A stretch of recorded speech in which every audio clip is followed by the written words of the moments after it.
એક મહિનાના 7,000 લેખે 3 મહિનાના 21,000 પર એક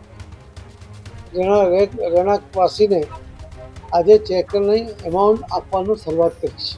સુરતના માન દરવાજાના જે રહીશો છે તેમને 7,000 ભાડા સહાયના ચેક CR પાટીલ છે તેમના હસ્તે આપવામાં આવ્યા છે। ચેક વિતરણ દરમિયાન ભાવુક દ્રશ્યો જે છે તે પણ સર્જાયા હોવાના એ વિગત મળી રહી છે।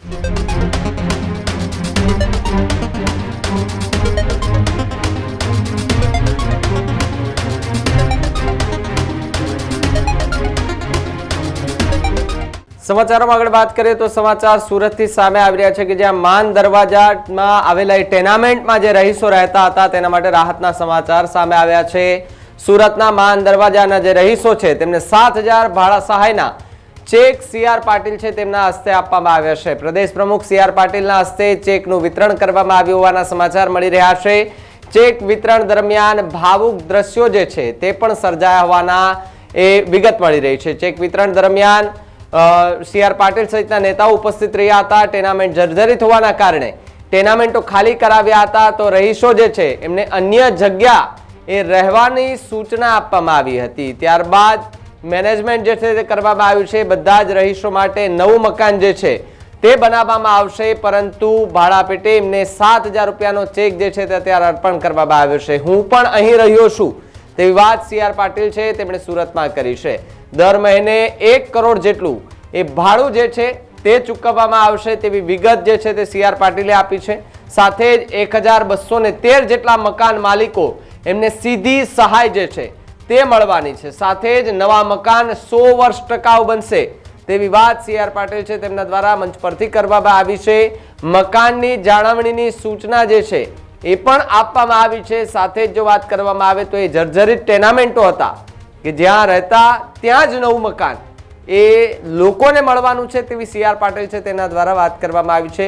બિલ્ડર અનિલ રૂંગડા જે છે એ આખી આ પ્રોજેક્ટ જે છે એમને બનાવવામાં આવશે, એમના દ્વારા બનાવવામાં આવશે। સાથે જ અત્યારથી જે કામગીરી જે છે તે ત્યાં શરૂ કરી દેવામાં આવી છે। ત્યાં રહેતા એ રહીશો હતા તેમને અન્ય જગ્યા પર લઈ જવામાં આવી રહ્યા છે। સાથે જ આ ચેક વિતરણ દરમિયાન ભાવુક દ્રશ્યો દેખાયા હતા। એ રહીશોની આંખોમાં આંસુ હતા, કારણ કે જ્યાં સુધી મકાન નહીં બને ત્યાં સુધી એમને ભાડે રહેવું પડશે અને ટાણાટકનું કરીને ખાતા એ લોકો રહેતા એ લોકો ગરીબ મધ્યમ પરિવારના લોકો કે જેમને 7,000 ભાડા પેટાની સહાય મળતા એમની આંખોમાં એ આંસુ હતા અને ખુશીના આંસુ જોતા CR પાટીલે શું પ્રતિક્રિયા આપી સુરતમાંથી આવો સાંભળીએ। લગભગ 1,312 જેટલા રહેવાસીઓને એમના જર્જરિત ટેનામેન્ટો તોડીને નવા બનાવવા આપવા માટેનો જે ટેન્ડર નીકળ્યો એ ટેન્ડર જેમને મળ્યું છે એવા શ્રી અનિલભાઈ રૂંગટાજી, એને કબજો ન આપે ત્યાં સુધી દર મહિને 7,000 રૂપિયાનું ભાડું દરેક ઘરને આપવાનું છે। એવા કાર્યક્રમમાં આજે ઉપસ્થિત રાજ્ય સરકારના મંત્રી શ્રી મુકેશભાઈ પટેલ, સુરત શહેરના મેયર શ્રી યશેશભાઈ માવાણી,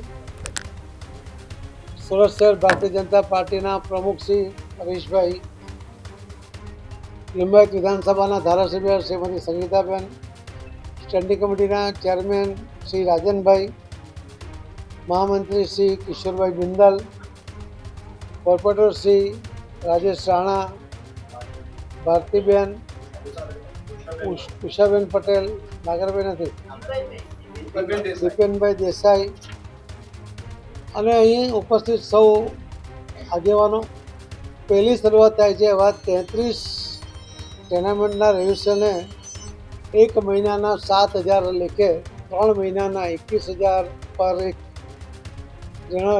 રહેણાંકવાસીને આજે ચેકની એમાઉન્ટ આપવાનું શરૂઆત કરી છે।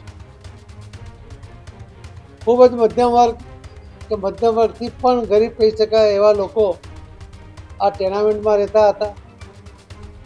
હું પોતે પણ એ ટેનામેન્ટમાં રહ્યો છું અને ભાડે રહ્યો છું। એવા આ ટેનામેન્ટને જર્જરિત થયા પછી ભયજનક સ્થિતિમાં હતો કે એને તોડી નાખવા પડે એવું હતું।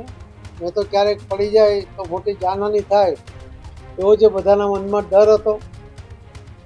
ત્યારે એ મકાનોને તોડીને નવા બિલ્ડિંગ બનાવી આપવા થોડો મોટો વિસ્તાર આપવો અને એ પણ 100 વર્ષ સુધી આ મકાન તૂટે નહીં એવા મજબૂત મકાન બનાવી આપવા માટે રાજ્ય સરકારમાં માન્ય મુખ્યમંત્રી શ્રી ભૂપેન્દ્રભાઈ પટેલ, સુરત મહાનગરપાલિકાના કમિશનરશ્રી અને અધિકારીઓ, સુરતના મેયરશ્રી, ચેરમેનશ્રી, અધ્યક્ષશ્રી અને ધારાસભ્યશ્રી આ બધાની રજૂઆતોને કારણે આ સફળ થયું. એમાં જ્યારે જ્યારે જરૂર પડી ત્યારે નીતિમાં પણ ફેરફાર કરીને આપ સૌને મકાન મળે એના માટેના સફળ પ્રયત્ન થયા અને એના કારણે દર મહિને 1 કરોડ રૂપિયા જેટલું ભાડું 1312 જેટલા આ રહેવાસીઓને એ અનિલભાઈ તરફથી મળવાનું છે અને ભાડું રેગ્યુલર મળશે એવો મને વિશ્વાસ છે અને ખૂબ ઝડપમાં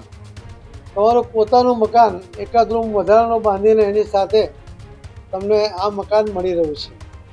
હું આપ સૌને અભિનંદન તો આપું જ છું, પણ સાથે સાથે મારી આપ સૌને વિનંતી પણ છે કે આ જે મકાનો છે એની જાળવણી નહીં કરશો ને તો મકાન ગમે એટલું મજબૂત હશે તો એ જર્જરિત થતાં એને વાર લાગતી નથી. એટલે તમારા નવા મકાન 100 વર્ષ સુધી ચાલે, તમારી પેઢીઓ સુધી ચાલે એના માટે એમાં પાણીનો વપરાશ કેવી રીતે કરવો જોઈએ અને મેન્ટેનન્સ કેવી રીતે કરવું જોઈએ એની ઉપર પણ તમે કમિટી બનાવીને જ્યારે રહેવા જાઓ ત્યાર પછી ધ્યાન રાખીને એને સ્વચ્છતાનો પણ આગ્રહ થાય. ત્યાં રેનોવેટર હાર્વેસ્ટિંગનું કામ તો બિલ્ડર પોતે કરી જ દેશે, પરંતુ આ બધી વ્યવસ્થા પણ જાળવણી તમે બધા કરજો. આ મકાન ઘડી ઘડી બનતા નથી અને એટલે તમે કદાચ બીજી વાર બનાવો તો બી તમને કેટલાક વર્ષ લાગશે, પણ જ્યારે આ મકાન તમને રિંગ રોડ ઉપર બહુ સારી જગ્યાએ જ્યાં વર્ષો સુધી તમે રહ્યા છો એવી જગ્યાએ તમને આ મકાન મળી રહ્યા છે